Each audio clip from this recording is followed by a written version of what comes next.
Hey folks, the next two videos are going to deal with vectors for projectiles. And so now that we're dealing in two dimensions, we have to add another layer to our understanding of what a vector is. So I have this scenario, which is a generic projectile scenario, and it reads a little bit differently than other problems we've done. So here's a diagram. It says a ball is kicked with an initial speed of v naught at an angle theta above the horizontal. And here's just an indication of what that might mean. And we can talk about the path in the next video, but I want you to notice that it says v naught. It does not say vx naught. It does not say vy naught, because this vector is in a direction that has both a horizontal and a vertical component. So this sort of abbreviation is going to tell you that there is a horizontal part to the velocity and a vertical part to the velocity. The philosophy behind this video, or this part of the projectiles unit, is to remember that projectile motion has horizontal and vertical parts to its motion. The horizontal part has no acceleration. The vertical part has an acceleration of negative 9.81 meters per second squared. Those two parts of the motion, as we said, happen simultaneously, but they also happen independently. So we need to take this initial speed and angle and turn it into a horizontal velocity and an initial vertical velocity. We do that with the geometry of triangles, or trigonometry. So if I take this starting vector, that arrow represents the initial speed. It's a reflection of how hard the ball got kicked. It also incorporates the angle it was launched above the horizontal. So angles are always given relative to something. If it's a flat ground, then it's relative to the ground. That's the easiest way to communicate it. So these two values are the things that I know about the motion.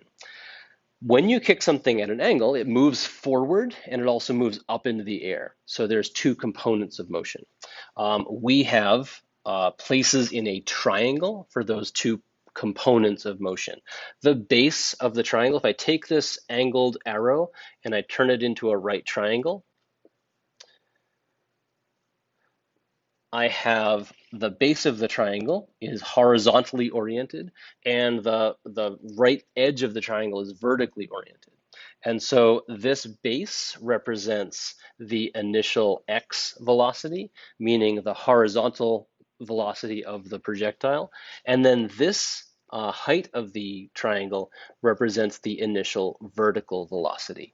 What we're actually going to do right now is break down a velocity vector into its two components. This is something you'll do very frequently with projectiles and then again with forces. And it's something that you always need to do. You can't work with a number that is at an angle. You have to break it down into its two horizontal and vertical or orthogonal components. So that's something that we're going to focus on. So something that you already know, hopefully, from another math class is SOHCAHTOA. We can use all of SOHCAHTOA, but generally we use sine and cosine the most just because of how things generally work in physics. So there are relationships between the three sides of the triangle and that angle theta. Couple of things to get out of the way. You always want to have your calculator in degrees when you're working with angles. That even goes bizarrely when we start talking about radians, you will still have your calculator in degree mode.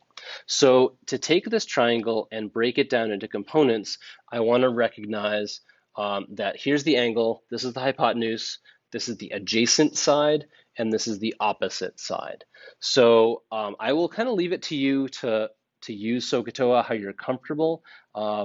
If you need help with trig, just let me know. I can give you practice, I can give you advice, but the short version is the initial x velocity is going to be the initial speed v naught times the cosine of theta. And then the initial y velocity is going to be the initial speed times the sine of theta. Get used to that pattern of math, the hypotenuse times cosine, the hypotenuse times sine, as the quick way to break down the components of a vector. And so obviously the hypotenuse is the longest side. So when you kick something into the air, you kick it with a certain velocity. Some component of that velocity goes to move it forward away from you, the rest of, or the other component of that velocity serves to get it up into the air. Obviously, if you change the angle and how hard you kick, you're then changing the value of those components. In the next video, we'll look at how this idea combines with our idea of independent vector directions.